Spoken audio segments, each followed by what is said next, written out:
नमस्कार, अंशंग न्यूज के साथियों, आप सभी का स्वागत है। अंबिकापुर सरगुजा, छत्तीसगढ़ के सरगुजा जिले में सोमवार को अमेरा कोल माइंस के विस्तार यानी एक्सटेंशन प्रोजेक्ट को लेकर पुलिस और ग्रामीणों के बीच हिंसक झड़प हो गई। विश्रामपुर इलाके में खदान क्षेत्र में निरीक्षण करने पहुंची पुलिस और प्रशासनिक टीम पर ग्रामीणों ने अचानक पथराव और गुलेल से हमला कर दिया, जिसमें कई पुलिस कर्मी घायल बताए जा रहे हैं। स्थिति बिगड़ने पर पुलिस ने भी आंसू गैस के गोले छोड़े और लाठीचार्ज भी किया। कैसे भड़की हिंसा और पूरी वजह क्या है, लोग वहां पर हिंसा क्यों कर रहे हैं, इसका वजह आप जान लीजिए।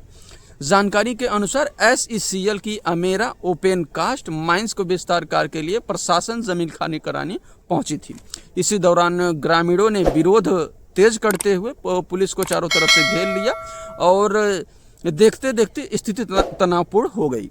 वहाँ पर जो लोग थे, जो ग्रामीण थे, कहा जा रहा है कि उनके द्वारा भीड़ के द्वारा पथराव भी शुरू कर दिया गया। अब दोनों तरफ के लोग घायल हुए। इसमें ये बताया जा रहा है कि जो 40 से अधिक पुलिसकर्मी भी घायल हुए हैं और इसको देखते हुए जो पुलिस गए थी वहाँ पर, उन्होंने भी लाठीचार्ज किए और आंसू गैस के गोले भी छोड़े, जिसमें कई ग्रामीण गंभीर रूप से घायल हुए हैं। और जो गंभीर रूप से घायल हुए हैं उनको जो नज़दीकी अस्पताल है वहाँ पर भर्ती करवाया गया है। गांव वालों को भी और पुलिसकर्मियों को भी भर्ती करवा दिया गया। ग्रामीण क्यों इसका विरोध कर रहे हैं, इसकी वजह आप जान लीजिए।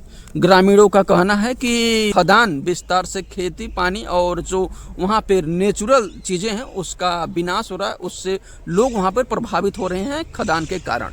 उनकी ये मांग जायज़ लग रही है। अब जो वहाँ पर उनके द्वारा ये भी कहा जा रहा है कि 20 साल पहले खदान शुरू होने पर मुआवजा और नौकरी देने के वादे तो किए गए थे, लेकिन अभी तक इसे पूरा नहीं किया गया। अब सोचिए, ग्रामीणों का इतना बड़ा आरोप लगाया जा रहा है किसी भी प्रोजेक्ट पर, तो कहीं न कहीं इन प्रोजेक्ट में कितना धांधली हो रहा है, क्या ऐसा हो रहा है, इसका एक सही नियमावली, इसका जांच पड़ताल होना चाहिए और इसको संज्ञान में लेते हुए सरकार को जल्द से जल्द उचित कार्रवाई भी करनी चाहिए। पर लोग इसी के कारण सर्वे और अधिग्रहण प्रक्रिया को लेकर असंतुष्ट हैं। ग्रामीणों का साफ कहना है कि वे अपनी जमीन किसी भी कीमत पर नहीं छोड़ेंगे। अब सोचिए कि कोई भी व्यक्ति अगर कहीं भी है तो क्या किसी भी प्रकार का प्रोजेक्ट लगाए। आप सोचिए कि आप जिस मकान ज़मीन पर रह रहे हैं, अगर आपसे कहा जाए कि आप अपना मकान ज़मीन छोड़ दीजिए, तो क्या ये संभव है कि आप अपना मकान ज़मीन छोड़ देंगे? ये सबसे बड़ा सवाल है और सबसे जायज़ सवाल है। किसी भी व्यक्ति को एक कहकर नहीं विस्थापित किया जा सकता, वहाँ से उसकी घर और ज़मीन नहीं लिया जा सकता कि यहाँ पर किसी प्रोजेक्ट के तहत ये ज़मीन खाली करवाया जा रहा है। अब सोचिए कि ग्रामीणों ने साफ साफ इनकार कर दिया है कि वो अपनी ज़मीन किसी भी कीमत पर नहीं छोड़ेंगे। और प्रशासन का क्या दावा है वो भी आप जान लीजिए। तो प्रशासन का कहना है कि ज़मीन अधिग्रहण प्रक्रिया के जो कानूनी तौर पर है, जो कानून की प्रक्रिया है उसके तहत हो चुकी है और कई परिवारों को मुआवजा भी मिल चुका है। अब ये कहा जा रहा है कि मुआवजा भी मिल गया है, लेकिन ये अपना ज़मीन नहीं खाली कर रहे हैं। लेकिन अब सोचिए कि क्या किसी को मुआवजा देकर उसकी ज़मीन अधिग्रहण की जा सकती है? आप सोचिए कि अगर आप किसी मकान घर ज़मीन में है तो क्या आपको कुछ मुआवजा दिया जाए, उसके तत्पश्चात आपकी ज़मीन ले ली जाए, तो आपको कैसा लगे? सोचिए कि जिस मकान ज़मीन में वो पैदा हुआ है, उसकी जल जंगल ज़मीन जहाँ पर है, वो कैसे अपना घर छोड़ सकता है? उस घर से उसका लगाव होता है, उसका परिवार होता है। इन चीज़ों को लेकर कहीं ना कहीं बड़े सवाल हैं। और जो लोगों की अगर किसी भी व्यक्ति की अगर कोई भी प्रोजेक्ट तैयार किया जा रहा है तो इन चीज़ों को ध्यान में अवश्य रखना चाहिए। और ये भी उनका कहना है गांव वालों का कि कई परिवारों को मुआवजा भी नहीं मिला है, लेकिन पुलिस का आरोप है कि जो अधिग्रहण ज़मीन किया जा रहा है वो ज़मीन के मुआवजा दे दिया गया। खदान इलाके में तनाव और भारी पुलिस बल तैनात किया गया। पुलिस ने पूरे क्षेत्र में पूरे क्षेत्र को सुरक्षा घेरा में लिया गया और अतिरिक्त बल भी तैनात किया गया। बाकी अभी भी स्थिति तनावपूर्ण बनी हुई है।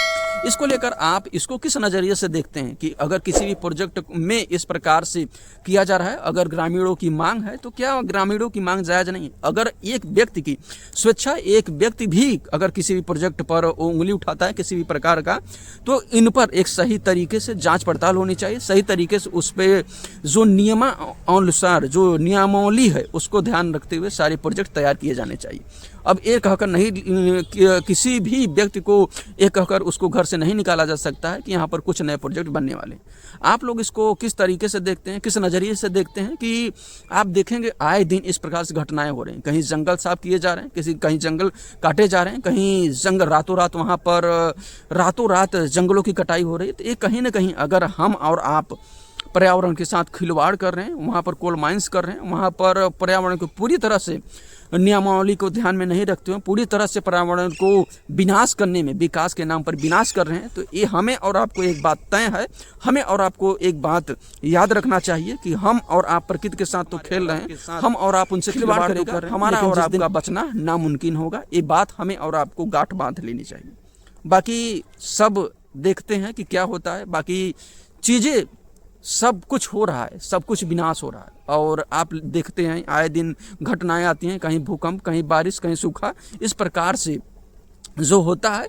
अगर आप देखते हैं तो ये चीज़ें क्यों होती हैं, इसको आप नोटिस करिए, आप इसको संज्ञान में लीजिए, आखिर ऐसा क्यों हो रहा है। अब सोचिए कि 1/3 पानी है पूरे, अगर आप देखेंगे ब्रह्मांड में तो 1/3 बोला जाता है कि वाटर है, लेकिन अब सोचिए कि कहीं कहीं ऐसे क्षेत्र हैं जहाँ पर लोग एक एक बूंद के लिए तरस रहे हैं। ये कहीं ना कहीं बड़ा सवाल है, कहीं ना कहीं ये जायज़ सवाल है। बाकी आप लोग इसको किस नज़रिए से देखते हैं, किस प्रक्रिया के तहत देखते हैं। विकास ज़रूरी है, हम भी मानते हैं, लेकिन किसी का विनाश करके, किसी को घर से विस्थापित करके, किसी का घर मकान छीन के विकास ज़रूरी नहीं है। बाकी आप लोग इस प्रकार सोचते हैं, अपनी प्रक्रिया दीजिए। बाकी हम उम्मीद करते हैं कि आपको हमारा ये वीडियो पसंद आएगा। अगर हमारा आपको वीडियो पसंद आए तो आप हमारे वीडियो को शेयर करें, सब्सक्राइब करें, कमेंट ज़रूर करें। अगर आप लोग फेसबुक, ट्विटर, इंस्टा पे हैं तो आप लोग हमें वहाँ भी मोहब्बत से फॉलो कर सकते हैं। बहुत बहुत धन्यवाद।